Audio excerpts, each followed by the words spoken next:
Inside the Birds is back. What's going on, everybody? It is Geoff Mosher and Andrew DiCecco filling in here for Adam Kaplan on Inside the Birds, presented by our friends at Ocean Casino Resort in Atlantic City, the exclusive Jersey Shore resort of Inside the Birds. Yes, we had an idea here since our last podcast, Andrew. The only thing the Eagles have done is have a joint practice versus the Patriots. You were there. I was not. Adam was not. So we figured with Adam traveling again for his NFL camp tour, might as well have you on and go through the entire day of practice and get your observations, share some intel, and then talk about what to watch for tonight as the Eagles and the Patriots will square off in the second preseason game. I can't ask you about your trip up to New England, Andrew, without first I need to live a little vicariously through you because I know you made a stop in one of my favorite towns, place I'm from in New Haven, to get some Sally's pizza. I know the last time you did this, right, you went and got Pepe's pizza. And for those who Right. don't know, Pepe's and Sally's are like the two competing most famous pizza, almost like the Geno's and Pat's, right, of Philly, except I think Pepe's and Sally's like are actually not, they're not tourist traps, right? They are Good. primo spots for the best pizza. So now you've sampled both, right? What's the verdict?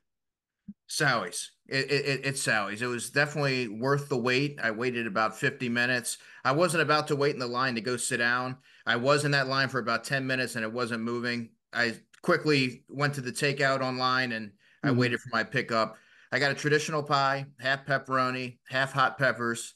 Had a Nice. couple slices before I, drove off and on my merry way to where I was going, and then ate the rest on the road pizza. That's all. Hey, listen, there's no pizza like road pizza, man, especially when you get it takeout from New Haven. So that was awesome. But what was funny was I was walking back to my car, which was actually parked over by Pepe's Pizza, walking back with my Sally's box.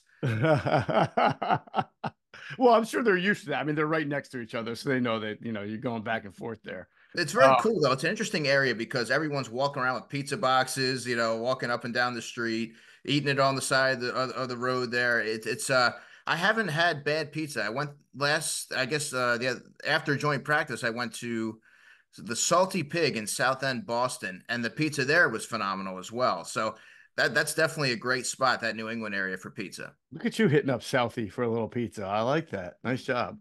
The North End, by the way, of Boston is where some really nice Italian restaurants and pizza is as well. So good stuff. Next time you go, you try that. And now we've educated the masses on the best pizza that there is available. And yeah, Connecticut is a great Connecticut's type of state where your corner pizzeria, whatever it's called, whatever street you live on, is better than anything you're going to get in like 85% of the country. So good stuff there. Then you made it up to Foxborough, Massachusetts, the Eagles and the Patriots practicing right there at Gillette Stadium. Always an interesting place. So I want to set the scene because I've been to joint practices as well. I think the first time they ever had a joint practice against the Patriots in the modern era, Tom Brady was still the quarterback. He put on a clinic, but there's like a hill there that you have to watch practice from. And I don't know if you brought binoculars or not. I probably should have warned you, but it's a different kind of viewing experience than when you're at the NovaCare complex and standing on the bleachers, right? Yes, and that practice you're referring to, our friend Zach Berman said that was the Curtis Marsh practice. He Oh said Tom God. Brady just completely peppered his side of the field. So, but yes, it was definitely different from what I'm accustomed to at the NovaCare complex, at least because you're up there on the hill. Which, I mean, if you're standing on that incline for a while, which I was like, I gotta revert back to the top of this hill. But I thought that I still was able to see what I needed to see. Now on the left side of the field, they were having the Eagles defense. On the right side of the field was the offense. So instead of me trying to kind of look back and forth, they were a play off. So you're right, they were a tick behind on the right side of the field. But I wanted to focus on the defense. That's where the most questions for me at least lie. And I was able to kind of ascertain quite a bit. That's good. We'll talk about what you saw. I mean, I think the only unfortunate thing is that the Patriots really are not. I mean, when I was reading your observations, for the first time in a long, long time, I had to go to like a website and figure out who the heck some of these guys were. I mean, I get that it's training camp, but these weren't guys who were just backups for the Patriots or fourth stringers. I mean, they were going up against some Eagles first stringers, and I'm like, who is like K1 Baker and who is this guy, So that's the Patriots may not have been the best tune-up for the Eagles defense because they're looks like they're going to be a tough offense to watch this year. Not that I'm trying to But make too much but of training but camp. to their credit, that's all they can really do is execute against the opposition. Now, if they Sure. had been stonewalled by a team like that is considerably inferior, well, that's where you would have some trepidation and legitimate concerns. But I thought that they really you want to see how they measure up. You want to see dominance over a team like that should be among the worst in the NFL, and they definitely did that. There you go. All right, so let's talk about the biggest news of the day. There's really only one transaction, no player signed or waived or anything, is that Cooper DeJean, the second round pick out of Iowa, came off of active NFI. He had the hamstring injury coming into camp. Now he actually comes off the list, Andrew. We were told 3 weeks that the injury was, and I think it wound up being 20 days, almost exactly the number of days Yeah. that was said when he came off. Now he was limited at practice, and just from an observation standpoint, I'm sure you watched him a little bit moving around. How did he look? What did he do? What did he say? He looked good, but he always participated in individual drills. So for those who don't know, that's individualized position drills that they participate in to start practice. So it's usually about the first 25 or 30 minutes. He looked pretty fluid and smooth going through the motions there. After practice, he was available and he mentioned he's going to be fixating on just what he was in the spring, nickel and corner. He said he has not heard anything differently. He also said that the third preseason game is a realistic date for when we might see him. So I'm not surprised to see the Eagles implement a more gradual approach and ramping up his reps and making sure they're not rushing him back because you know how hamstrings are, Geoff. It's a very fickle injury, and with somebody like that who is going to be a cornerstone for your future, you don't want to risk any setbacks. But I think it's very encouraging that the timeline seemed to be right on point and everything seems to be going according to plan. Yeah, I can see why they would be able to get him in for the third preseason game because there's a longer amount of time in between. There's obviously tonight's game, Thursday night, but they don't play their last preseason game until Saturday Yeah, the against the 24th. Vikings. So you had to figure Thursday preseason game, Friday will be a day off. They'll get probably come back together. I don't have the schedule in front of me. I think they're going to practice again on Saturday and Saturday Sunday. and Sunday, yeah. Right.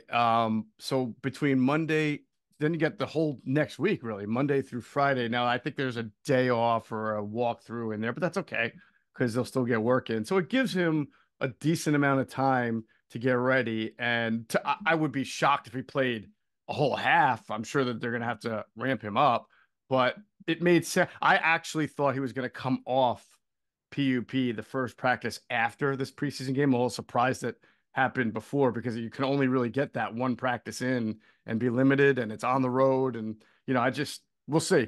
But it is a good sign and I like the fact that their goal is at least to get him going for that third preseason game. I do have a theory about what it's going to mean, but I wanted to hear from you first how you think this will eventually impact the secondary.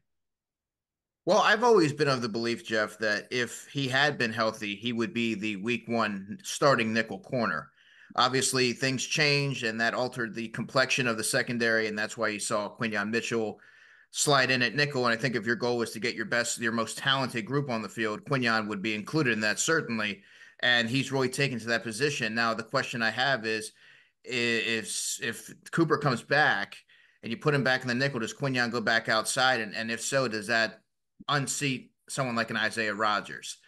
I still think that Cooper is going to have to gradually work his way back. He has to learn the defense. You can only learn so much from mental reps, which is something that I saw quite a bit. He would always be standing behind the secondary along with Sidney Brown and now CJ Gardner Johnson taking those mental reps. But I think it's going to take a little bit of time, especially for a rookie, to learn the coverage responsibilities and everything that how Vic wants his defense to go. But I think ultimately you're going to see him play nickel. But I still think that Quinyon Mitchell is going to be, at least in the early part of the season, your nickel for weeks 1 through 3 or something to that effect. I'm total agreement with you. I believe, and I had a theory about 2 weeks ago that the reason why Quinyon Mitchell was playing nickel when he didn't play there before, and I think my theory was that this was just the best plan the team could come up with to get the most dynamic, athletic secondary as possible. if you have Quinyon Mitchell and nickel, it allows them to play Isaiah Rodgers or Keely Ringo on the outside. And that's a more athletic, more dynamic entire secondary than, say, putting Quinyon Mitchell outside. And then neither of those other two guys have experience inside, right? So then you would have to have Avonte Maddox or Tyler Hall, right? And you're not as dynamic. You've got injury prone guys there, journeyman, a little older. Mhm. So my theory, and I think Vic confirmed this last week in his press conference when he was asked, "Are you going to move Mitchell outside, or you're going to keep him at nickel?" And he said, "We've got the best combination right now." And clearly, according to what we've seen in practice and your observations, it's looking like Isaiah Rodgers right now is going to be the outside guy. But I Yeah. but I also sense that this is where we separate what we hear and see in camp from the reality. And I think while Isaiah Rodgers had a really nice camp, and I know he runs a 4.2, I think having a 5'9" outside corner for a long term is not exactly great unless the guy plays at a Pro Bowl level. But he wasn't a Pro Bowl level corner when he got here. He was just Right. a good corner with really good speed, right? And makes sense to have that kind of guy. I do believe that sometime in the season when Cooper DeJean is ready and shows it, like you said, he'll be the nickel. Quinyon Mitchell will go back outside. Is that week 2, 3? I don't know. It could be week 5, week 6. It all depends on Cooper DeJean and how well he plays. Now, and how ready he is. Now that could change if Isaiah Rodgers is playing at a really high level and team's 4-1 or whatever, and things are great and Quinyon Mitchell's doing well in the slot. Maybe it stays, or maybe the plan gets changed because Darius Slay needs to miss 2 games for an ankle, and then you got to move Mitchell outside, play DeJean at nickel, and Rodgers outside. But to me, I think at the end of the day, they view Rodgers as a real high level backup, which they haven't had in decades, right? And there will eventually get to that point where DeJean and Mitchell are at the cornerback spots along with Slay, and you're going to have some really good backups with Ringo and with Rodgers. In fact, that probably will make them as their deepest cornerback group since they had Bobby and Troy with Lito and Sheldon, right? Or even when they had Rod Hood after Bobby and Troy left. I mean, that was a good top 3 cornerbacks. They just haven't had that kind of depth in a while, and I think they need it. And that's how I see this thing going. So a couple miscellaneous notes to kind of illustrate what I've seen to the audience here. Isaiah Rodgers he's had the better camp over Keely Ringo. He makes more plays on the ball. He's more quick twitch. He's got that short area quickness. Ringo has the length, the size that you like, but he seems to be a tick slow to react. He's the stiffness, I would say, shows up on when you watch him consistently. He's good linearly, going straight line. But I think when you have to move side to side, that's where he has some issues. But what I will say about Rodgers, and this is something that I've noticed and I've written in my observations, Geoff, he is so undersized at 5'10", 175. That's what he's listed as. That I think bigger wide receivers, I've seen him have some trouble. They can Mm-hmm. outmuscle him for the football, and they can get a little bit more physical. His scrappiness and his short area quickness and his anticipatory traits really help him make plays on the football. But eventually, in the red zone situations and confined spaces, that's really going to come into play. And then Avonte Maddox at nickel, that's something that I've noticed that when he is out there, he's not as quick in transition. He seems to be trailing quite a bit. So that's why I think it actually his skill set right now lends itself favorably to playing safety, because when you watch him in one-on-ones, you watch him actually play, line up and nickel, he doesn't have the same quick twitch explosiveness that he used to have. Mm. All right, good stuff there. By the way, have you observed at all any one-on-ones between the 5'9", truly, maybe 5'10" Isaiah Rodgers and the 6'6" Johnny Wilson? Has that actually No, happened? No. no, but I've seen quite a bit with AJ, who's 6'1" and very strong, Yeah. and Isaiah Rodgers. I've seen the whatever 6'3", 220-pound Joseph Nagata go against Isaiah Rodgers, and those are the type of body types that he seems to have. He'd be a little bit more vulnerable to. Yeah. Well, Christian Watson's a 6 foot receiver. Week 2, Drake London. What is he? 6'2"? I mean, he's a really Drake London's like 6'5". yeah, he's tall. He's really tall. I forget who week 3 is. Green Bay. Is it New Orleans or Tampa? I know it's another Tampa, right? Isn't Tampa week Tampa, 3? we know that. Mike Evans. Mike Evans, another really tall, lengthy receiver. So we'll see. We'll see how that goes on, but that's good stuff right there. Let's get into some injuries. Good to see Paris Campbell get back onto the field against the Patriots. He was limited. Also, good to see Brandon Smith, more so because he had a concussion quite a while ago. And Adam and I were starting to say, man, that's rough when you get a concussion in a practice and you're out this long. So he was back there limited. Mekhi Garner, which, obviously a guy who's trying to compete at safety where they're very thin, also was limited with the hamstring. All these guys just did individual work, I assume. I saw Garner do some one-on-ones and he participated in the developmental period at the end of practice. But I mean, he doesn't move that well to begin with. He's lengthy. He kind of reminds me of a quasi linebacker, kind of in the mold of a Kaiser White. So having that hamstring injury certainly is going to, hinder what, the sideline to sideline range that he did have. So that's something to keep an eye on when you're someone who is vying to make the roster and now you're a little bit further behind. Guys like Tristan McCullum have sort of leapfrogged doing that rotation. Gotcha. And Campbell just did what, individuals? Yeah, Campbell just did individuals. He didn't participate in anything major. With that groin injury, that's another one that can be kind of fickle. But it's nice to see him on the limited list because he's got a legitimate shot to really earn that spot. Nobody's really stepped up and claimed it. Britton Covey's had some really nice moments. Yesterday, John Ross had a nice practice, but in terms of being someone who they can count on down it, snap in, snap out, I don't know if they have that player. Yeah, no, that's a big storyline at camp that we continue to talk about. We'll see if Campbell gets into the preseason game. I don't know if they want to be extra careful with him and just try to save him for the third one. As far as players who did not practice, it's becoming a familiar list here. Oren Burks, who hurt his knee in the first practice, continues to be out. And again, its first practice was about the most lightest practice, so you hope he's okay. But that knee continues to sideline him. Grant Calcaterra with the shoulder now has been a couple of days here. Is there any concern that this is longer term, or are you even seeing him out there at all? I saw him out there yesterday, but the sense I get is that it's not going to bleed into the regular season. Okay. But look, that's a position that the Eagles are really light at. And Yeah. Grant Calcaterra himself, there's a lot of questions about whether or not this was for real. The summer that he's having is for real, and whether or not he can step up and be a competent number two behind Dallas Goedert. Really good receiving tight end, limited as a blocker, but he's shown improvements in that area. So if he's not able to go, or if he's limited in any capacity down the line here, you're looking at CJ Uzama, who has not had a very good camp. He doesn't run very well. He's had some drops. Good blocker, though. And then you have Mhm. EJ Jenkins, who's 6'6", 260, and athletic, but very unproven. I keep saying 250. I forget he's 260. Yeah. I mean, he should be a good blocker. I know you wrote about him trying to become a better blocker because he never really played tight end. He was more of a big wide receiver, correct? Yeah, Yeah. exactly. All right.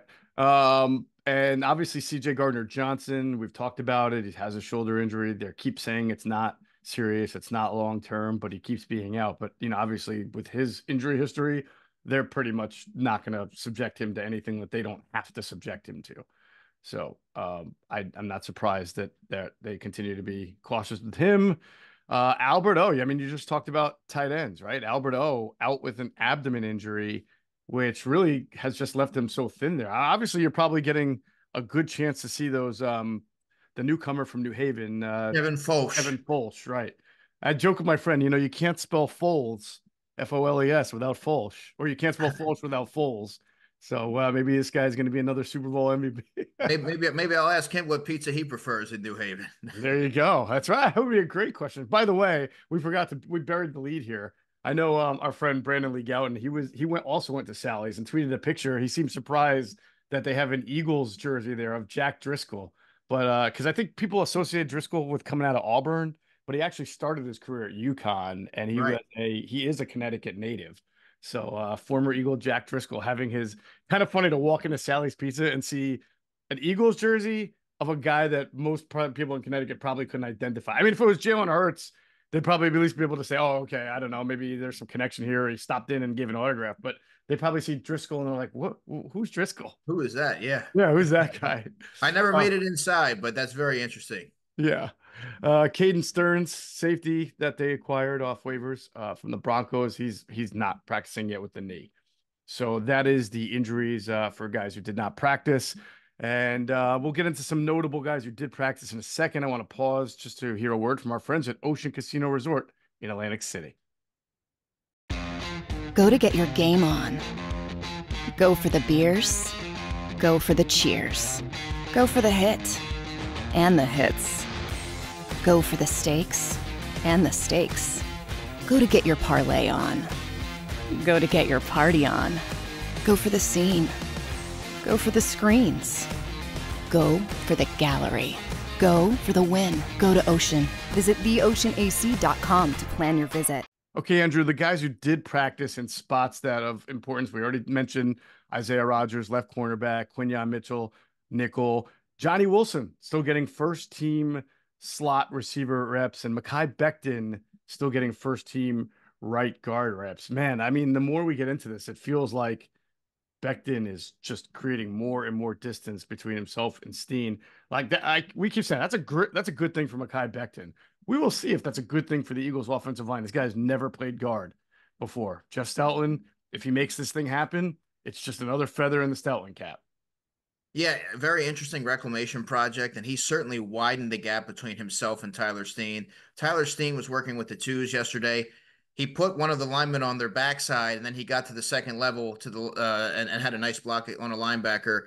But then he got destroyed on another play. Like he's just been very up and down. But you see the glimpses of a player who has some ability. But when you have someone who's 6'7", 360 like Mekhi Becton with that kind of athleticism, if you give somebody like that an opportunity to step in there and show what they can do, it's really hard to kind of make up ground. And when you have that right wall of Lane Johnson and Mekhi Becton, and then the left wall of Mailata and Landon Dickerson, I mean, that gives you, I think, your most effective offensive line, of course, with Cam Jurgens at center completing that lineup. Certainly your biggest offensive line. I mean, Yeah. I'm sure. I mean, listen, Jalen Hurts, yes, but although he's a little on the shorter side for a quarterback, but Saquon Barkley, right? After years of that Giants offensive line, must be looking at this like, oh man, it's like a stampede of buffalo out there, and I'm just kind of like following in the back. Yeah.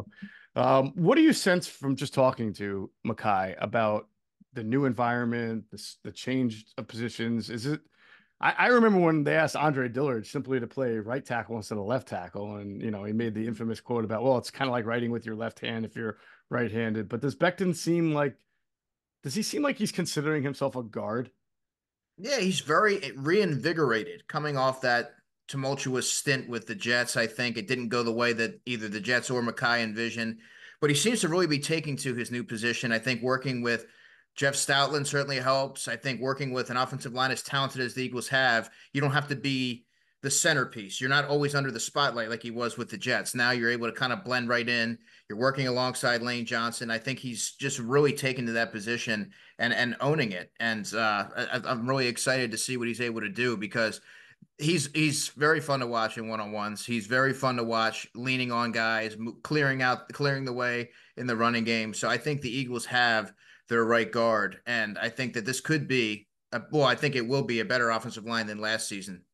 Man, when the Eagles make a signing like this so late in the offseason, I mean, it just screws up everybody's too early 53-man roster projections. Like, who knew Mekhi Becton was going to be on the Eagles playing guard, in April and May, right? Crazy stuff. Oh, actually, they signed him right after the draft, if I think about it. But I don't think anybody even thought that was going to be like a thing. Even us reporting, and I think we were the first to report that they were going to try him at guard. Yeah, you did. Yeah, it wasn't. It didn't feel like it felt like they were just going to try, right? Like it didn't feel like that this was going to be a thing, and now it's clearly a thing. First team slot receiver Johnny Wilson. Did anybody else I know you said the offense was a little bit harder to see, but did you see if Covey or John Ross, anybody else got slot reps with the starters? I believe Covey did. I looked over a couple of times, and I'm pretty sure I saw him get a couple short passes from Jalen. But Mm-hmm. Johnny Wilson, it just seemed like the timing with Jalen, at least in one-on-ones yesterday, when I would glance over because they were doing them on both fields as well, didn't seem like they were as sharp as they had been in the past. I still do not believe that the third wide receiver is on the roster right now. When you're still mixing and matching this late into the process, that tells you that you're not necessarily overly enthused with the optionality that you have there. So I think Course. out of all of them, Britton Covey has shown the brightest. But again, I don't know if he can be a volume player for you. He's a very effective punt returner. He's also a little bit undersized at 175 and 5'8", so you don't want to expose him to all these unnecessary hits. I'm sure as someone who went to so many camp practices last year, this has to feel like the safety situation last year, where one day it's Kevon Wallace, and then the next day it's Terrell Edmonds, and then the next day it's Justin Evans, and you're like, there's a lot of mixing and matching going on here. That to me, that's like a red alert. You know, Yes, absolutely. it's like if you got three safeties, you don't have one safety. You know, if you got three slot receivers, you don't have a slot receiver. Right. All right. Any notable Patriots who didn't practice? Like a Not to my Ramondre no. Stevenson or a Hunter Henry, they were all out Yeah, there. yeah. Drake To May my was out there, recollection, but there wasn't anybody notable. okay, good. Just making sure. All right. Let us get into then the joint practices. I want to start with defense. You said it was easier to kind of see them. You were focusing on them more.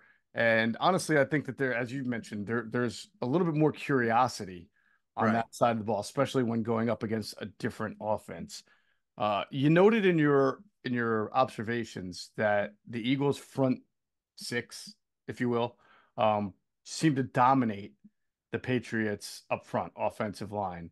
Was that consistent from start to finish? Because you also noted that there was some success by the Patriots in exploiting the middle of the field, which we'll get to in a second. But so I took from it when the Patriots did have some time, they were able. Their choice was the middle of the field, Mhm. but a lot of times they didn't have a lot of time.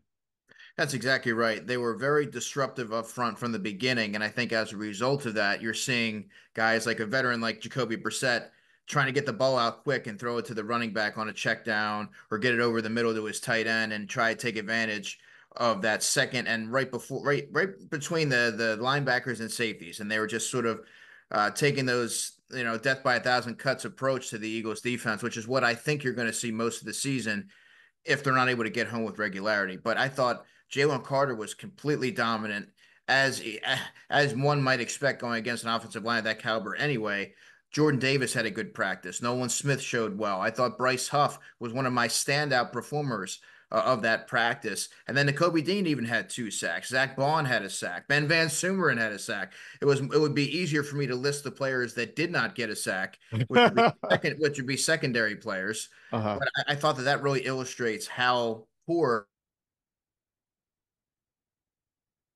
trying to pounce and take advantage.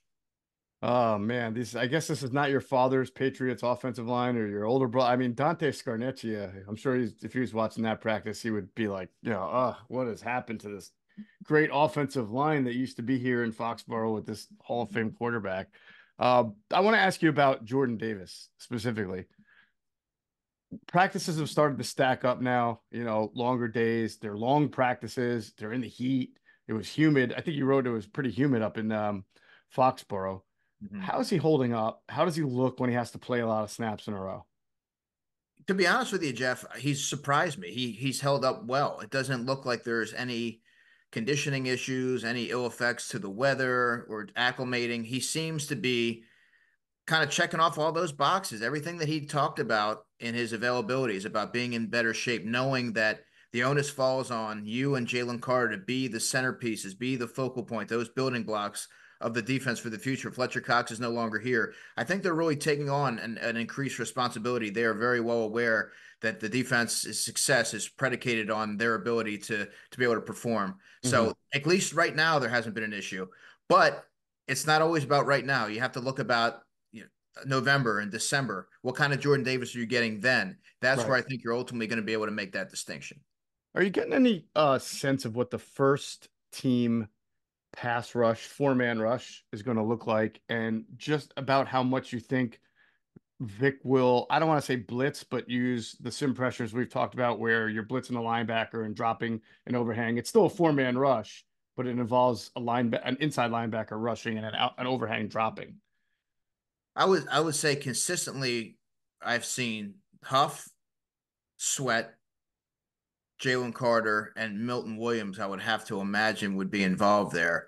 But I don't know if Jordan Davis is going to be a prominent factor there. I think that he could be somebody that can move a Yeah. lot of linemen around, and he's going to be a space eater. He's shown a lot more quickness and pursuing the quarterbacks and things like that. But I think those are the players that I listed that you can really count on. Nolan Smith's going to be involved as well. I thought he did some really good things during joint practice as well. My biggest curiosity, let's Green Bay Packers opening game. It's the first 3rd and 6 that the Packers are facing, right? Is it going to be, let's say Vic is not going to blitz, just a pure 4-man rush. Is it going to be what you just said, Huff, Sweat, Jalen Carter, and Milton Williams? Or is it going to be Huff, Jalen Carter, Nolan Smith as another edge, him and Huff on the edges, and then they kick Sweat inside? Or does Milton Williams?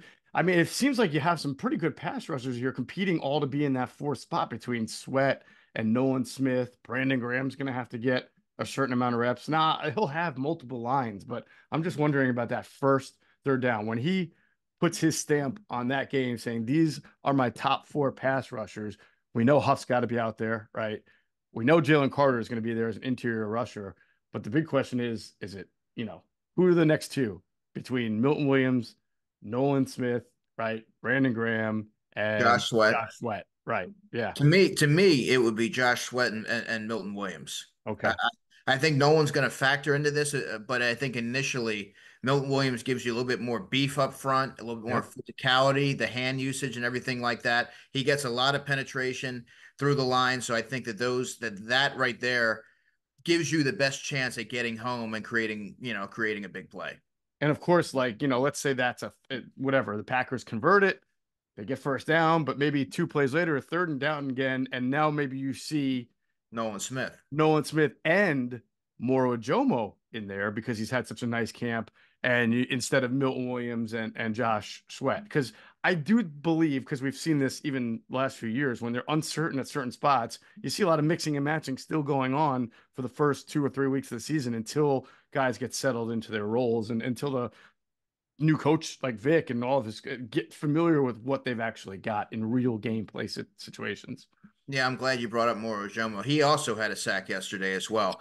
Violent hands. He plays with really good leverage, explodes off the ball, really took that 2nd-year leap that many were expecting. Now he just has to be able to carry that over in the game situations. But I think he's been one of my top 3 standouts this summer. I'd expected. Wow. I liked him when he came out of Texas, but I think going into it in context and everything taking into account, he's someone that was vying for a depth role. Well, he looks like he's now done enough to have a rotational role because he's done so well being that force at the line of scrimmage, affecting the running game, and then also being able to get in the backfield and harass the passer. Wow, well, that's good. Hey, this is what the Eagles do. They stack pass rushers from the inside and the outside so that even if 1 or 2 don't work out, they got 1 or 2 more just waiting to, get their opportunity. Violent hands. It's funny you said that because I heard that same term used to describe another guy that we're not going to spend too much time talking about. You've written about him, and he's also had a great camp. He's low on the totem pole for pass rushing, but Patrick Johnson's had a really nice, we talked about how his preseason opener went. You wrote about that even before, but his hand usage has really gotten better from what we understand. Heavy hands, violent and active. And I think that's certainly a byproduct of, well, he's worked with Pete Jenkins for a number of years, the great Pete Jenkins, the longtime defensive line coach, former Eagles defensive line coach. Patrick's added muscle. He's much more physical at the point of attack. I don't know that he's going to factor into the rotation at all. He's more of a core special teamer. But I think that when you're a depth player and you're trying to hang on, as a former 7th-round pick at that, you have to find ways to kind of keep reimagining your game. And I think he's really shown that he can make some strides as a pass rusher. All right, good stuff. I tweeted the other day, I get major Steven Means vibes out of Patrick Johnson, which is a high compliment for those who know how important Steven Means was to the 2017 Super Bowl team as a key special teamer, but also as someone who challenged people in practice, who pushed people, and everybody seemed to love him. He was a glue type of guy, and I sense that Patrick Johnson has become that now. And then even years before that, Jason Short. Ah, there you go. Jason Short never made the 53 though. Yes, he did. Yeah, he did run there. Yeah, that's right. He did. All right. I want to talk about the linebackers. So was there any change because the first team linebackers have mostly been what? Zach Vaughn and Devin White.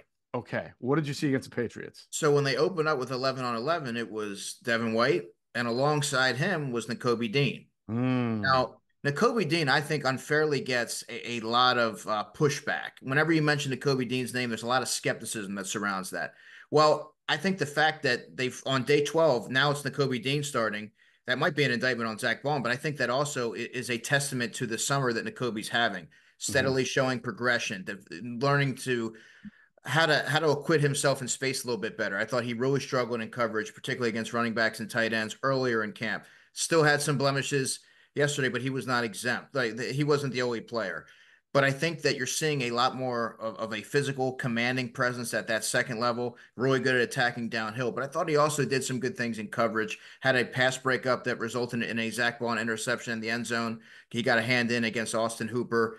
And I think that the fact that you're seeing him right now, Geoff, get some first team looks, it kind of indicates that he's been stacking days. Yeah, Adam and I have been wondering if this moment was going to come, and especially since Vic Fangio's last press conference, or at least the one after the preseason game opener against Baltimore, where he was asked about Zach Bond, and man, the candidness, the candor of Vic Fangio is really welcome, right? And he basically said, "Look, he played all right, but he was out of his zone. He was out of what's the word I'm looking for? Out of position a couple of times, and that really, stood out to Vic on tape. And by the way, that's also completely. We even talked about that going into the game. Like, here's Zach Bond against an offense that he has not seen yet, playing a position that he's very new to. This is something to watch. Is he in position? Does he make the right? Well, and he played hard. He plays hard. He plays. I love the attitude and the energy that he brings, and he's doing a good job for someone who has not played the position before. But you can't get merit badges when the games start becoming real, right? You can't be out of place 3 or 4 times, because that could be the difference between winning and losing one of 17 games, and when all of them are important. So I've always been skeptical. So is Adam, and I think you have too, that this was going to see the finish line. Season opener, Zach Bond was going to be a starting inside linebacker. 11 practices in, I was starting to be less skeptical. But here we are, and I'm very, very interested to see for the game and then next week's practices if Nakobe Dean starts running with the first team more over Bond. I mean, I imagine a lot of that decision will be made when what Vic Fangio sees tonight in this preseason game.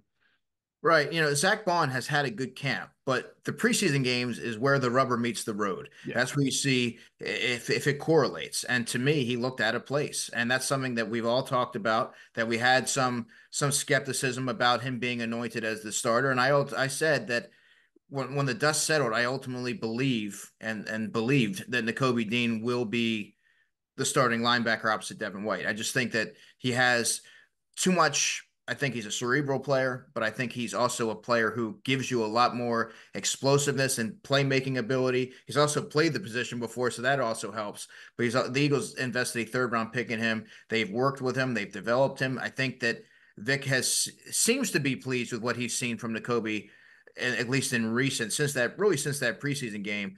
But he's showing that with more reps, he's developing. He's becoming more comfortable. Mm-hmm. And I just don't think I think that a lot of folks wrote him off a little too early, and he's showing that he's starting to round into form a little bit. It's so funny. This is like the typical cycle, right? I mean, when they drafted him, he probably got way overhyped. Absolutely. And then as soon as he, didn't play last year because of injuries, he got completely cast aside once Zach Bond and Devin White were added to the mix. So, it'd be very interesting to see over the next few weeks what happens there. Talk to me about how the middle of the field got peppered, though, at times by the Patriots. Do you feel like guys were out of place, or do you feel like guys were just overmatched? Overmatched. I would I'm not say sure either one's a good answer, but and Antonio Dixon, Ramondre Stevenson got him out of the backfield and on dump off plays. The tight ends, Austin Hooper, Mitchell Wilcox had some moments as well. It just seemed like they were just a tick slow reacting in coverage. I mentioned that earlier about Keely Ringo. Well, it seemed like that as well. Whether it was Trotter Jr., whether it was Nakobe, whether it was Devin White or Zach Bond, Van Sumeren as well when he was in there. Those guys all kind of got exploited a little bit in the passing game. And then I also thought they took advantage of Maddox at safety and they took advantage of Bradbury at safety. So, I mean, that's something to keep an eye on. I think if the pass rush is able to get home, all this becomes null and void. But the way to attack the Eagles' defense, and you and I have talked about this, is to it might be the death by 1,000 cuts approach. Continue to pepper that intermediary level of the defense, that interior that's pretty vulnerable, and I think teams are going to find success if they can't get home with regularity. Yeah, I mean, if CJ Gardner Johnson's out too, I mean, that's, it extends from the interior linebacker to the safety. I mean, it gives like sort of a wide open middle to center field, not wide open, but an exploitable middle to center field area for the Eagles defense. But hey, you can't have Pro Bowlers everywhere, right? And all pro Right. players everywhere. Right. Everybody has a weakness, and that right now happens to be theirs. But you liked what you saw from Trotter. I know he had an interception. Yeah, Trotter really impressed me. Very good going downhill, but I also thought he showed well in coverage a little bit. He read the eyes of Jacoby Brissett, who was keying in over the middle to KJ Osborne, the wide receiver. Undercut the route, picked it off. I think that also speaks to his football IQ. Instinctually, you even said this. He's the Eagles' most, he's at the top of the head of the class there as far as Eagles linebackers go. There isn't anyone better than him. But he keeps making plays. He keeps showing up. He's working with the second team now, and I think he's certainly going to have a role come September. Yeah, in the last podcast, I think it was, I made sort of a comparison between Trotter and TJ Edwards. I mean, Trotter was drafted, 5th-round pick. TJ was a rookie free agent, but forget about the pedigree. It's more, or the draft pedigree. It's more like TJ was an inside linebacker. He was born to be an inside linebacker. He had the size, he had the frame. He wasn't the most athletic guy in the world, which is usually what you're seeing nowadays out of inside linebackers. Because if they're really athletic, you usually put them at safety or outside linebacker or edge rusher, right? He came from a great program for defense, which is Wisconsin. So he came to the Eagles probably more advanced mentally about the position and how to play it. And then he just then needed to acclimate to the speed of the game. He had to lose some weight to be a little bit more fleet of foot and be able to cover. And then he molded himself into a pretty good linebacker to the point where with the Bears. I people told me he was better linebacker last year than the guy that they spent all the money on from the Bills, Tremaine Edmonds, or at least just as good. And that guy is 10 times the athlete measurably, Sure. right? And so I think you look at Trotter here, Devin White would probably beat him in every single athletic testing event there ever was: size, speed, run the 40, but like just understanding the position, knowing where to be, right? Same thing. Nakobe would probably beat him out in a lot of athletic testing. Zach Bourne certainly, but here's a guy who just understands the position. And, for TJ, it took a couple of years. I don't know if it's going to have to take a couple of years for Trotter, because he's not to like remake himself. Maybe it would help if he shed a few pounds to be a little faster. I don't know. No, I don't think so. No, I don't think so either, because he's on the light side already, right? Yeah. He's listed at 228. Oh gosh. Yeah. So I mean, I don't know, just getting to 220. Nah, then you're like almost like a big safety. But either way, I just think he'll have to take some lumps as a rookie in this league, and he will be overmatched athletically against some really good interior weapons. But by next year, the year after, you may get yourself a really nice story there. I absolutely agree. And I don't think it's a stretch to say that he's going to have a role defensively. Now, is he going to be a starter? I'm not there yet. I think it's still going to be Devin White and Nakobe Dean come week 1. But Trotter Jr. has proven, at least to me, and I always take everything with a grain of salt, but having seen 12 practices now, I feel like that gives me a solid baseline of knowledge and data to go off of. Mm-hmm. I think that I think he's really shown me that he's acquitted himself really well as a rookie. Vic seems to trust what he's able to do in executing his assignments, and he's really, really smart and physical. So all those blend together and really lend itself to being an early contributor. Awesome. Let's move to the secondary a little bit here. By the way, did Jalen Reagor, did he play for the Patriots? Was he practicing? Yeah, he did. Nice. Okay, cool. I was wondering what's that like, practicing against his old team there. The Patriots weapons, I know they have Jalen Polk. They drafted him out of Washington. He beat Sean Stevens. I think actually the Patriots took that clip and they put it on their Twitter. So if you wanted to see it, they put it. He just beat him on a go route cleanly, and he was fired up. Obviously, he's one of their premium draft picks, so they're gonna feature that. But he had a good day. Yeah, is there anybody from that Washington offense that was not drafted? I got it. I mean, it's like all the receivers got drafted, their linemen got drafted, their quarterback first round pick was a heck of an offense. And by the Yeah. way, that coordinator is now the offensive coordinator still in Hawaii for Seattle for the Seahawks, Grubbs. So it should be an interesting look that he's going to bring to Geno Smith and all those weapons that Geno has at wide receiver. But I know Kendrick Bourne didn't practice; he's on PUP. So it was sort of like you got your Tyquan Thorntons and KJ Osborne's, Javon Casey Baker Hayward. from UCF, I really like coming out. He Yeah, had Javon he had a couple Baker. nice catches in one-on-ones. Okay. Anything jump out from the secondary though, from an Eagle standpoint? I would say Slay had a good day. Slay Okay. had a couple pass breakups, and sometimes, as a veteran player, it's tough to get up for practices like that. You're in the dog days of summer, but Slay is the consummate pro, consistently, getting after it. He was fired up when he had a couple pass breakups. He brings some juice to the secondary. We don't really talk about him much because he's sort of taken for granted a little bit, but he is so consistent, and I think that he's going to have another season of pretty good, solid cornerback play on the outside. Secondary wise, looking at, I should say, interior wise, Avonte Maddox seems to be a tick slow at safety. He doesn't have that burst, the explosiveness in transition. Uh, and Blankenship, I think he's going to be a lot better as a two. In the perfect scenario, he'd be a three. But I think right now you see the sort of the limitations in coverage a little bit if guys are able to get a jump on him or get vertical. But overall, I thought that the secondary really held up well. If I had to nitpick and say a guy who I thought had a down day, I would probably say Keely Ringo. Right. I think you've observed that he tends to get his hands on the ball, but he doesn't secure the interceptions that And are he, and he right can there. get handsy sometimes when it's not Mhm. necessary. So sometimes it seems like he bails on his technique a little bit. Got it. Well, I mean, that's why Isaiah Rodgers has clearly started to distance himself in that race. Well, Andrew, we're talking a lot about, Eagles football right now, NFL football, but guess what's right around the corner? It's certainly one of my favorite times of the year, and I know it's one of your favorite times, and that's the college football season. I am all fired up about Labor Day weekend. We got Penn State, West Virginia, but I'm even more fired up, Andrew, about myself going to and my family going up to the Stripe Out game for Penn State this year, October 5th, I believe it is, Beaver Stadium.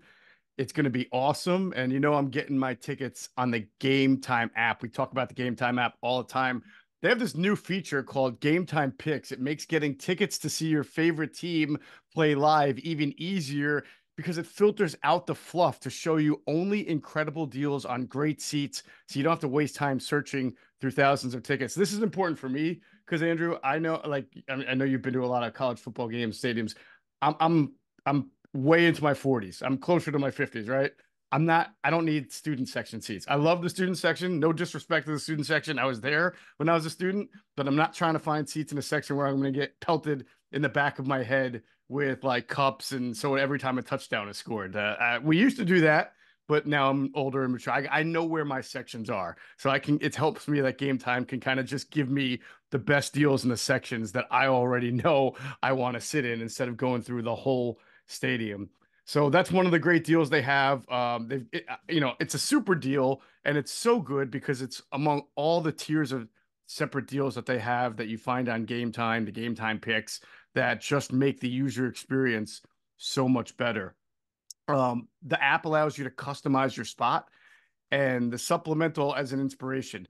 So there's the curated deals that make it easier to find the best price on the great seats. There's the super deal. There's the views before you buy, which is one of my favorite functions of the app where you get to see your seat. And then, of course, they have the lowest price guarantee. Game Time will credit you 110% of the difference if you find a lower price, and you are covered using Game Time with the most flexible customer service policy in the ticketing industry. We've talked about event cancellation protection and job loss protection. Who else gives you that? Nobody, just Game Time. So take the guesswork out of buying college football tickets, NFL tickets, concert tickets using the Game Time app. Download Game Time app, create an account, and use code BIRDS for $20 off your first purchase. Terms apply. Again, create an account and redeem code BIRDS, BIRDS, for $20 off. Download Game Time today. Last minute tickets, lowest price guaranteed. Okay, let's move on to the offense, Andrew.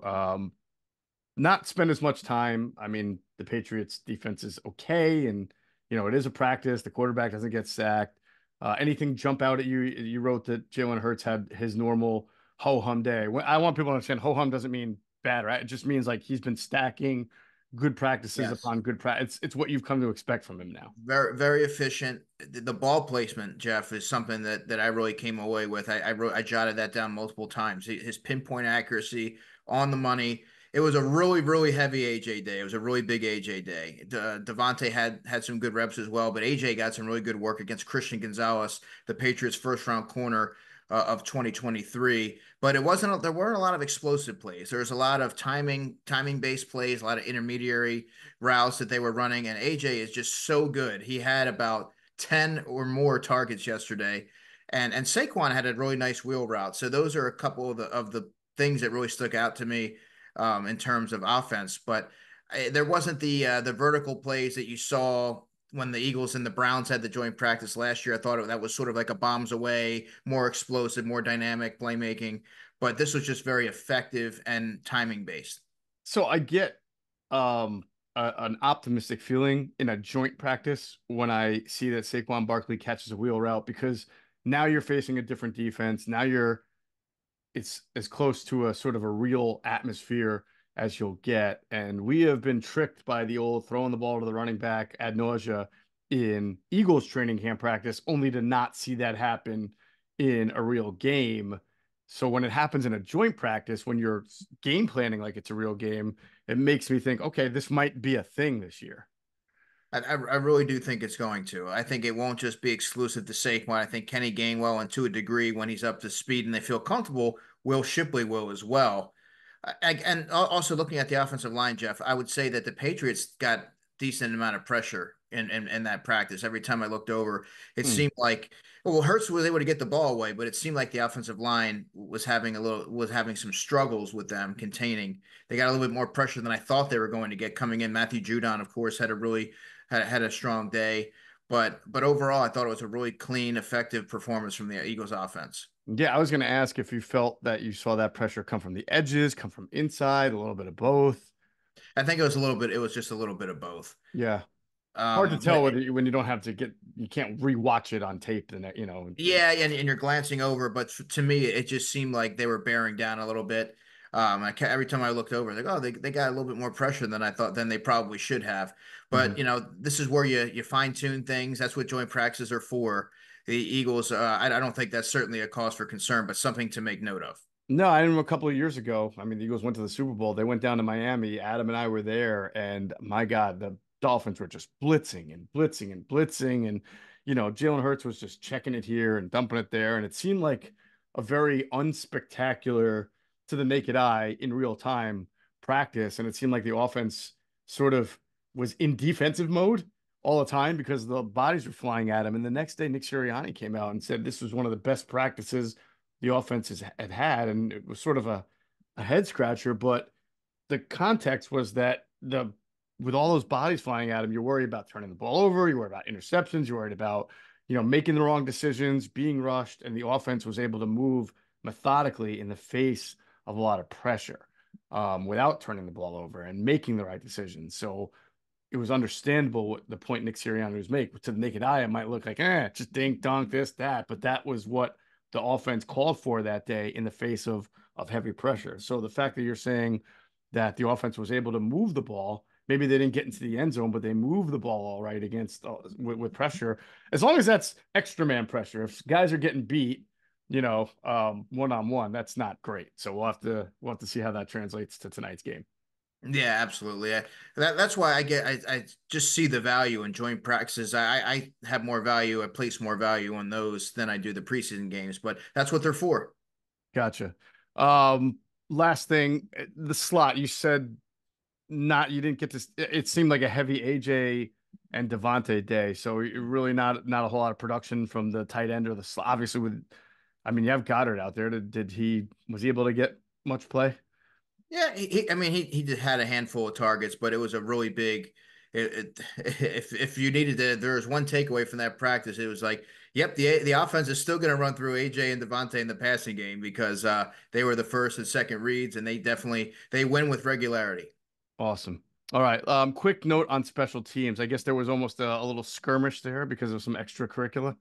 Yeah, that was a very chippy session because you see when the Eagles are kicking off to the Patriots, and you're seeing guys like Van Sumeren launch himself into guys. You're seeing Trotter got I don't want to say depleted, but there was Jermichael Hasty laid a nice block on him when Trotter had a bead on the returner. So that was very chippy. And then when the Eagles were returning, Kenny Gainwell was the lead blocker for Isaiah Rodgers. Rodgers gets blown up by former Eagles linebacker Christian Ellis, but Gainwell got blown up by linebacker Raekwon McMillan, which so that was just I mean, you see a lot more physicality. There was some chatter after that play, and then when Gainwell had the opportunity to return the kick, it seemed like he had a little bit of extra motivation, so he took it up the right sideline, lowered his shoulder. Didn't look like he had anything to say, but then I look up and I see E.J. Jenkins, who was blocking in front of him.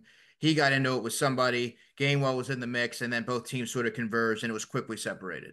That's good. I know they had a very strict no fighting policy, but Yeah, that was really nothing.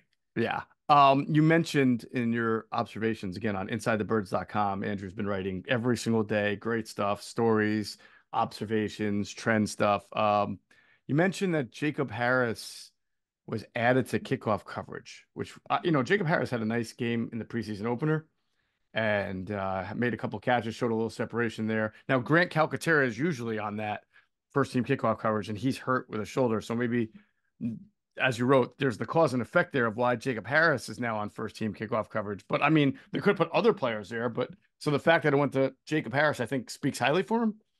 I think so. I think it does. I mean, you could have put somebody like Mekhi Garner out there. You could have put Tyler Hall. Tyler Hall has been a special teams presence, but I don't remember seeing him out there. But there are other players, to your point, that you could have put out there. I thought it was kind of notable that Jacob Harris found himself out there. He is a good special teamer. He's extremely athletic and has some speed, but he's so far down the pecking order that you have to kind of take that with a grain of salt. It's something to monitor as we get to Thursday and watch that game, but I don't know if I can make too much of it, but I did jot that down in my notes that 46 was on the far side on with the first team kickoff. Grant Calcaterra not being there, as I wrote my observations, may have played a part. All right, there we go. We're gonna go just through a few quick guys before we get out of here to watch tonight in the preseason game. First, we're gonna pause for a moment to hear from our friends at Sky Motor Cars. Sky Motor Cars in Westchester is a different sort of dealership. All it takes is one look at their Highline pre-owned vehicles that people all over the country want and need. Owner Brett Schulter, make sure you don't spend a dime of your money before you purchase the car. Sky Motor Cars allows you to make all the decisions regarding your next vehicle. At Sky Motor Cars, you never have to spend more than necessary. Visit SkyMotorCars.com today or call 610-918-7225. All right, if you happen to go into Sky Motor Cars out there in Westchester, PA, make sure you tell them Adam and Jeff sent you. You will get a great deal. If not, check them out at SkyMotorCars.com. All right, Andrew, who do you got your eyes on tonight? I'm going to say right tackle Darian Kennard. I know he's not a household name, but Lane Johnson went out of his way to praise him yesterday. He played 83 snaps in the preseason opener. I think that his ability to play right tackle and right guard is something to keep an eye on in terms of when you're trying to configure that depth on the offensive line. I think he's someone who can be a player in that discussion. I'm also looking at that third wide receiver position, Johnny Wilson and Britton Covey. Those are the two players I'm keying in on. I thought Covey did some good things in space. I want to see if Johnny Wilson's able to make a little bit more of a dent in that role. I didn't think he wasn't really a factor in the first game. And then defensively, I'm looking at Nakobe Dean. I want to see if Nakobe is really able to carry this momentum into this game, because he's really, since that first game, Jeff, he's done some really good things. I want to see if this is the next step for him having more of a stranglehold on that second linebacker spot, if he's able to do so, or if Zach Bond kind of rounds into form here and he starts to make some plays and kind of levels things off. And then Keely Ringo. Keely Ringo played into the third quarter in that first preseason game. I thought that was really telling. I want to see how he's able to respond and bounce back, and if he's able to make enough plays where all of a sudden it's like, I don't know if it's so set etched in stone that Isaiah Rodgers is the starter. Yeah, I'm definitely going to be looking at the offensive line. Kennard was interesting because, like you mentioned, he played every single. I can't remember the last time I saw somebody play every single snap of the first preseason game, especially on the offensive line. I think the whole Becton thing has really interfered. Becton at right guard has sort of interfered because they wanted to look at him at right guard. So, but then if Becton's playing right guard, who's your second team right tackle? Lane Johnson's your It first would be tackle. Kennard. It has to be Kennard, right? He can't. And so the question that I have here, Jeff, now that we're having this discussion is, if Brett Toth is your second team center, then where does that leave Dylan McMahon? Dylan McMahon's only played center. So I think that Kennard all of a sudden has an opportunity to make the roster based on being that swing tackle if they need him to. So can Steen as well. Yeah, and it sort of puts Matt Hennessy now under the spotlight because it doesn't sound like he's had a great camp. He was supposed to be a guy who can give you backup center reps, but you might get that more out of Toth and McMahon. And if Hennessy's not a good enough second team right guard to be able to beat out both Tyler Steen if he's the backup and Kennard, if Kennard can play right tackle and right guard like the Jack Driscoll role, then where does Matt Hennessy fit in all this, especially with Keegan at left guard, right behind Dickerson and Fred Johnson at tackle? Yeah, Hennessy's really underwhelmed. He was playing in the fourth quarter in that preseason opener. He's another player that's worth keeping an eye on because if he continues to play in the waning moments of those games, that's really telling about where he fits into their plans. Yeah. Yeah. On defense, I'd like to see, this backup D line. Does Marlon Tuipulotu still get a lot of reps? He did some good things yesterday. Good. Is it Thomas Booker versus Gabe Hall for the last spot, or does Howie think he needs still a veteran to be your number? I guess it would be your number 6 guy, right? You got your starting 3 interior. You got Moro Ajomo as a 4, Tuipulotu as a 5, 5th tackle, and then I would think you're going to need a veteran. Thomas Booker's had a really good summer. Every time I look up, he's making a play.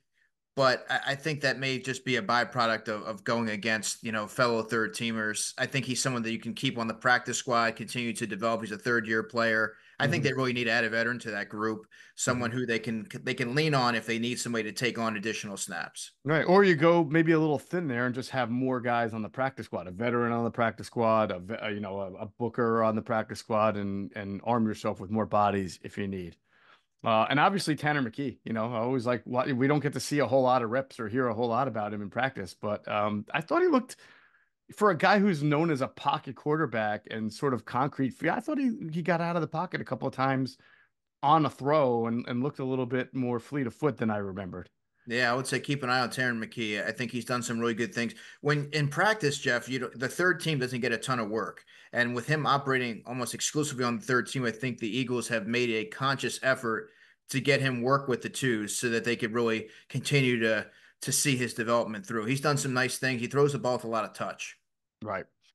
All right, Andrew, great job as always. Brilliant observations and insight from the Eagles joint practice the other day in Foxborough. Tonight they play preseason game number 2. You'll have that covered all on InsideTheBirds.com. And then the next time you hear this podcast, it'll be me and Adam again, and we'll be recapping that game and whatever happens after. So that's going to do it for this episode of Inside the Birds, the leading podcast in Eagles intel.